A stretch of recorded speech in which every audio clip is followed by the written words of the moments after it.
नमस्कार, मैं हूं आपके साथ अनुष्का और आप देख रहे हैं आज अभी तक।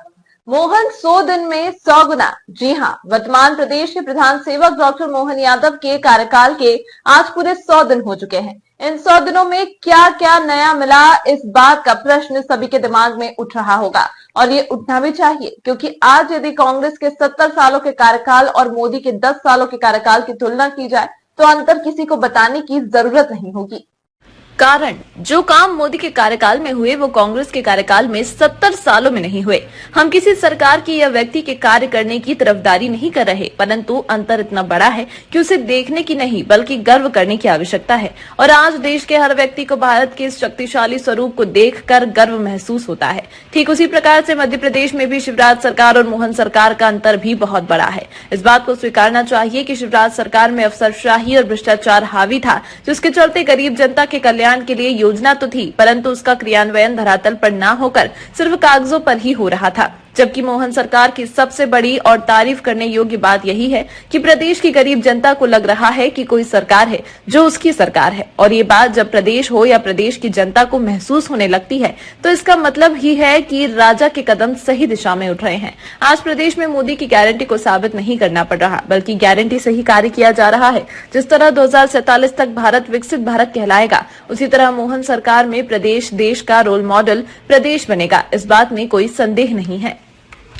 मुख्यमंत्री को मैं तो अपने आप को मुख्य सेवक मानता हूँ। जब देश के प्रधान सेवक नरेंद्र मोदी है तो डॉक्टर मोहन यादव कैसे अपने आप को मुख्यमंत्री मान सकता है? मुख्यमंत्री केवल संवैधानिक दायित्व के आधार पर, लेकिन प्रधान सेवक के साथ मैं भी मुख्य सेवक के रूप में आपकी भूमिका निभाने आया हूँ।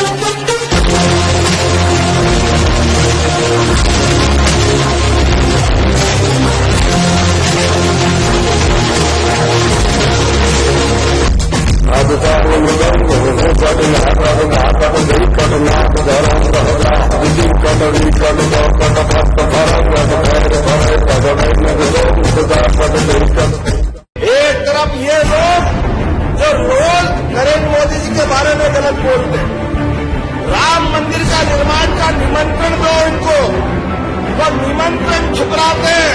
हमारी संस्कृति पे जो उंगली उठाए, भगवान राम के जन्म स्थान पे जो उंगली उठाए, मंदिर निर्माण में जो अड़ंगे लगाए, भगवान राम के पैदा होने का प्रमाण मांगे, ऐसी अभागी कांग्रेस और सुप्रीम कोर्ट के फैसले के बाद भी अगर मंदिर बन गया, हमने सारे उनके अपमान करके और कहा कि भैया अब निर्माण कार्य हो गया, भगवान की प्राण प्रतिष्ठा हो रही है, आओ हम और आप मिल करके भगवान राम के प्राण प्रतिष्ठा कार्यक्रम में सम्मिलित हो जाएं। लेकिन बड़े दुर्भाग्य के साथ देना पड़ेगा, कांग्रेस के लोगों ने कहा हमको नहीं आना, हम नहीं आएंगे, आपका निमंत्रण ठुकराते। आपने ठुकराया है भगवान राम के प्राण प्रतिष्ठा का निमंत्रण, जनता भी आपको माफ नहीं करेगी।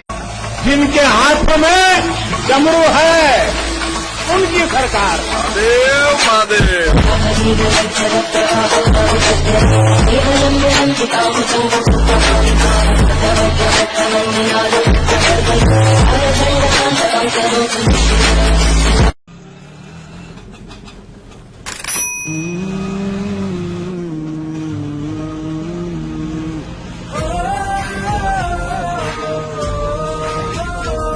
मेरे दिल के घर में वो रहता, मेरी फिक्र हमेशा करता है, दुख दर्द मेरा समझे वो मेरी खुशी में शामिल रहता है। वो नहीं अकेला खड़ा यहाँ, मैं उसका संसार हूँ।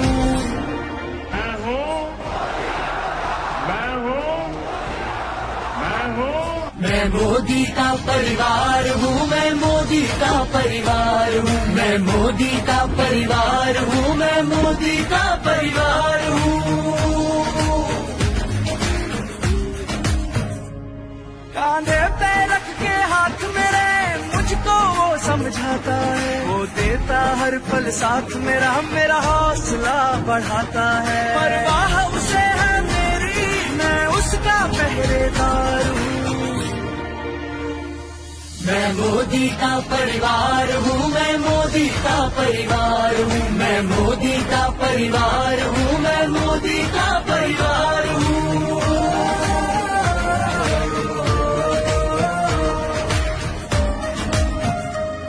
मेरे सर की पक्की छत है वो, मेरे अपनों की सेहत है वो, मेरी जरूरतों का पता। मूल्यवान तो सोने की लंका भी थी, लेकिन अगर बात किसी की स्वतंत्रता की हो तो रावण का राज हो या ब्रिटिश राज, दहन तो होके रहेगा। तमाम महत्वपूर्ण खबरों के लिए देखते रहिए आज अभी तक।